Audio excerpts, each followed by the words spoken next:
The first thing Elias heard was the sound of chains. Not shouting, not screaming, just a slow, heavy scrape of iron against stone somewhere beyond the darkness. He stopped walking. The torch in his hand flickered as a cold draft moved through the underground corridor. He had been ordered to treat wounded gladiators before sunrise, but the prison beneath the arena was almost empty tonight. Most of the fighters had already been taken to their cells. Yet someone was still awake. Someone was still fighting. Elias raised his torch and continued down the corridor. The sound came again. Clink, scrape, clink. Then a woman's voice broke through the darkness. "Don't come any closer." Elias stopped. He couldn't see her clearly. Only two green eyes staring from behind the bars. "I was told there was an injured fighter down here," Elias said. "Then you've been told wrong." "I'm a healer." Silence. Then the woman laughed softly. It wasn't a pleasant laugh. It was the kind of laugh someone gave when they had stopped expecting anything good from the world. "A healer?" "Yes." "Then you're the first man they sent who doesn't carry a sword." Elias stepped closer. The torchlight finally revealed her. She was an orc woman, tall, powerfully built. Her long black hair was braided down one side of her shoulder, and several small metal rings had been woven into it. Her green skin was covered with old scars, but the fresh wounds were impossible to miss. One cut across her shoulder, another ran along her ribs, and a deep wound on her thigh had been wrapped with a dirty piece of cloth that was already soaked through. She sat against the stone wall, one knee raised, iron shackles around her wrists. But somehow she still looked more dangerous than the guards outside her cell. Elias lowered the torch. "How long have you been bleeding?" She looked at the wound. "Long enough." "That's not an answer." 3 hours. Elias frowned. 3 hours. She shrugged. "I've survived worse." "That wound is infected." "I know." "You need treatment." "I know that too." "Then let me help." Her eyes narrowed. "Why?" Elias hesitated. Because he had no good answer. He had treated soldiers, thieves, nobles, farmers, children, and criminals. But this woman was different. She wasn't asking him to save her. She was asking why he cared. Finally, Elias said, "Because you're bleeding." The orc woman stared at him. For several seconds, neither of them spoke. Then she slowly moved toward the bars. "My name is Rhea." "Elias." She looked at his hands. "You don't look like a healer." "I don't look like a gladiator either." "You're too thin." "And you're too stubborn." For the first time, the corner of her mouth lifted. "Maybe." Elias unlocked the cell. Rhea immediately stiffened. He noticed. "You don't trust me." "I don't trust anyone." "Fair enough." He entered slowly. Rhea watched every movement. When Elias knelt beside her, she grabbed his wrist. Her grip was powerful, much more powerful than he expected. "One wrong move," she whispered, "and I'll break your hand." Elias looked at her fingers around his wrist. "Then I'll try not to make one." She released him. Elias opened his medical bag. Rhea watched him prepare clean cloth, herbs, and a needle. "You really are a healer." "I told you." "I thought you were lying." "Why?" "Because honest men don't usually work for people like this." Elias looked toward the corridor. "Neither do I." Rhea's expression changed. "What do you mean?" "I'm here because the arena master threatened my family." That answer silenced her. Elias began cleaning the wound. Rhea's entire body tightened. The cloth touched the cut. She sucked in a breath. "That hurts." "I know. You're enjoying this." "I promise I'm not." "You're smiling." "I'm smiling because you're trying very hard not to scream." Rhea glared at him. Then she laughed. A real laugh this time. Small, unexpected, human. Elias looked up. For a moment, the dungeon disappeared. There were no chains, no guards, no arena. Only two strangers sitting beside one another in the darkness. Then footsteps echoed from the corridor. Rhea's smile vanished. Elias looked toward the door. 3 guards appeared at the end of the passage. The largest one called out, 5 minutes, healer." Elias didn't answer. The guard stepped closer. And don't waste medicine on her. She fights tomorrow. Rhea's jaw tightened. Elias continued wrapping the wound. The guard laughed. She won't survive tomorrow anyway. Then they left. Rhea stared at the floor. Elias noticed her hands had begun to tremble. Rhea. She didn't respond. Look at me. Slowly, she raised her eyes. What? You said you were going to survive. I said I've survived worse. That's not the same thing. She stared at him. Then she whispered, No. Elias finished the bandage. You will survive. Rhea gave him a strange look. You sound very certain. You don't know me. I don't need to. Why? Because you're still fighting. She looked away. Tomorrow isn't a fight. What is it? A death sentence. Elias stopped packing his supplies. What happens tomorrow? Rhea was silent for a long time. Then she said, They've promised a crowd a champion. She looked toward the barred door.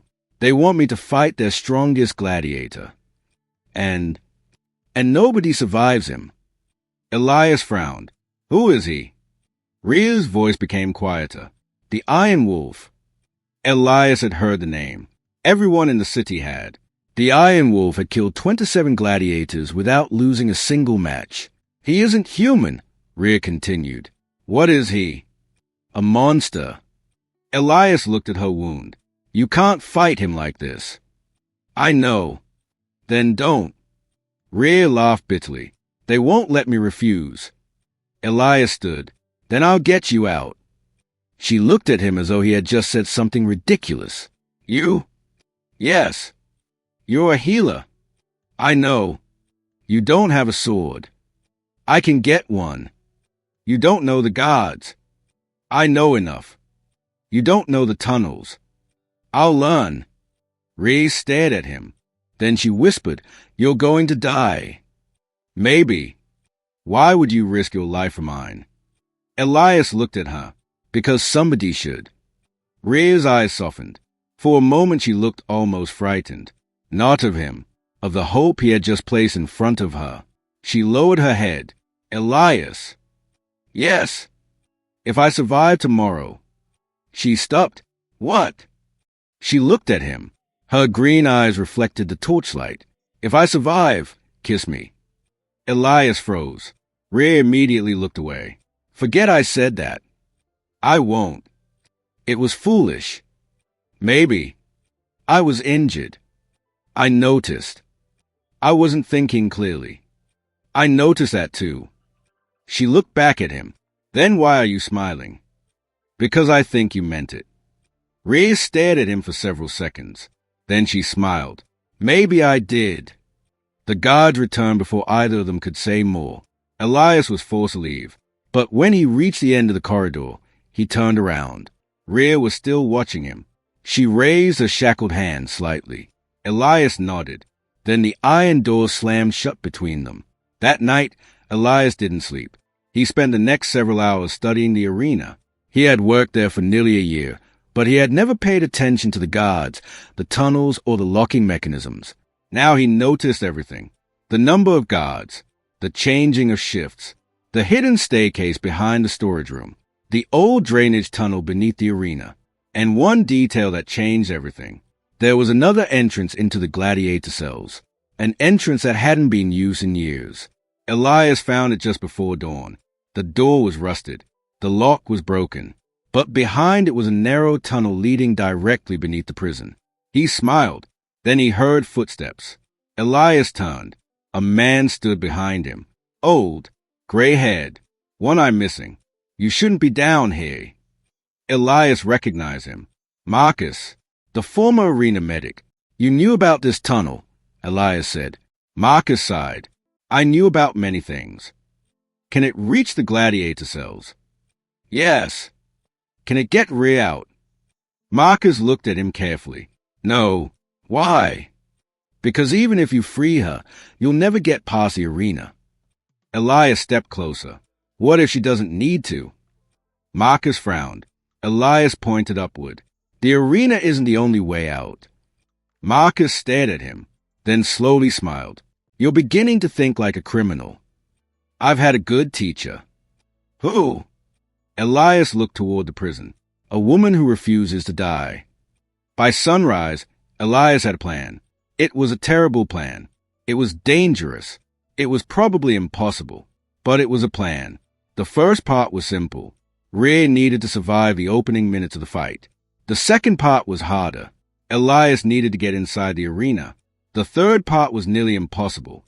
He needed to make the Iron Wolf lose. Not kill him. Not defeat him. Make him lose. Because the arena master had a rule. A champion could not be executed during a match if the crowd demanded mercy.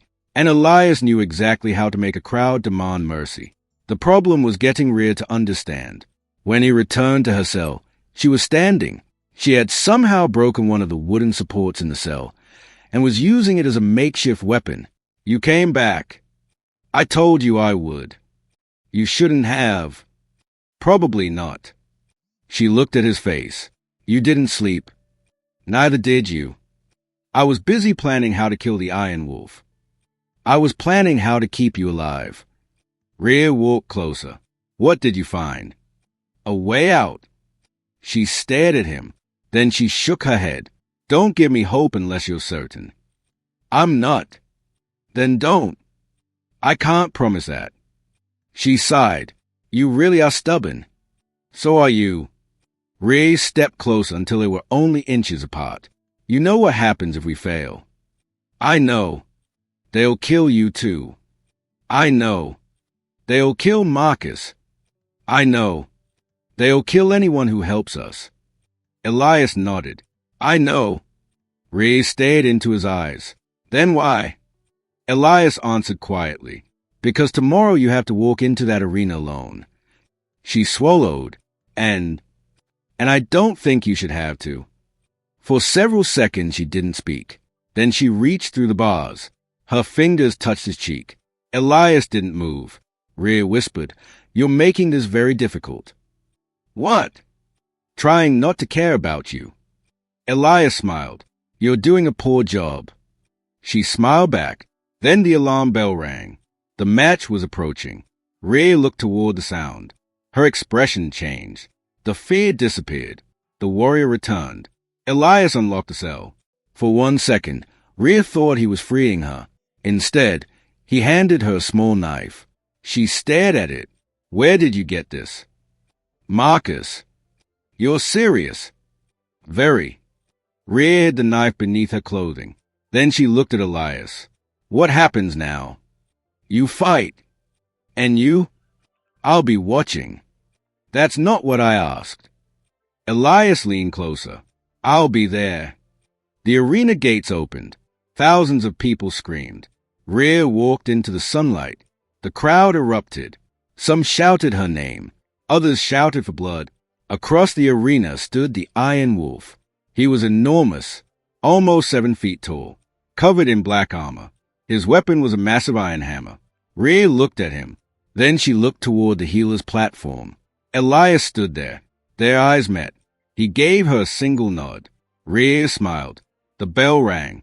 The Iron Wolf charged. Rhea barely dodged the first strike. The hammer smashed into the sand. The arena shook. She rolled away. The second strike caught her shoulder. She fell. The crowd roared. Elias gripped the railing. Rhea stood again. Blood ran down her arm. The Iron Wolf laughed. You should have stayed in your cage. Rhea raised her weapon. I've spent too long in cages. He charged again. This time she didn't move away. She moved toward him. At the last moment she stepped aside. The hammer passed inches from her body. Rhea struck his knee. He stumbled. The crowd screamed. Elias smiled. It was working. Not because Rhea was stronger. Because she was faster. She knew she couldn't overpower him. So she kept moving. Every strike exhausted him. Every miss made the crowd louder. But then the Iron Wolf caught her. His hand closed around her throat. He lifted her from the ground. Elias stopped breathing. Rhea kicked. The Iron Wolf slammed her into the sand. The arena went silent. Rhea didn't move. Elias looked at the arena master. The man was smiling. Then Rhea's fingers moved. Once. Twice. She pushed herself up. The crowd exploded. The Iron Wolf roared. He raised his hammer. Rhea looked toward Elias. He understood. Now, Elias grabbed the emergency bell rope. He pulled it. Once, twice, 3 times. The arena gates opened. The crowd gasped. Guards rushed forward. But Marcus had already cut the main chain. The gates crashed down. The Iron Wolf turned. Rhea ran, not away from him, toward the gate. Elias jumped from the healer's platform. He landed hard. Rhea reached him. Run! They sprinted into the tunnel. Behind them, God shouted. The Iron Wolf followed. They ran through darkness. Rhea was limping. Elias grabbed her arm. I can walk. I know. Then stop dragging me. You're bleeding. So are you. They reached the old tunnel. Marcus was waiting. Keep moving. They ran deeper. The guards were getting closer. Then came a terrible sound. Metal breaking. The Iron Wolf had entered the tunnel. Marcus looked back. He's coming. Rhea tightened her grip on her weapon. I'll stop him. No. Elias stepped in front of her. You can barely stand. I can still fight. You've done enough. She looked at him. Elias. I promise you. What? That you wouldn't have to fight alone. He turned toward the tunnel. The Iron Wolf appeared from the darkness. Elias picked up an abandoned sword. The Iron Wolf laughed. A healer. Elias raised a sword. No. He looked at Rhea. Tonight I'm something else. The fight began. Elias knew he couldn't win, so he didn't try. He blocked, dodged, moved, bought time. Rhea watched. Then she noticed something. The Iron Wolf's armor had a loose buckle near his shoulder. Elias. He ducked. Rhea threw her knife. It struck the buckle. The armor opened. Elias drove the sword into the gap. The Iron Wolf fell. Silence filled the tunnel. Elias stared at the massive body. Then Rhea grabbed his shoulders. Are you hurt? No. You're bleeding. That's not mine. She looked at him. Then she laughed. The sound echoed through the tunnel. They reached the surface shortly before sunrise. For the first time in months, Rhea saw the outside world without iron bars between her and the sky. The city was still asleep. Smoke rolled from distant chimneys. Birds were beginning to sing. Rhea stood completely still. Elias watched her. What? She shook her head. I forgot what morning looked like. Elias smiled. Then look. She did. For a long moment, neither spoke. Then Rhea turned toward him. You remember what I said? Elias smiled.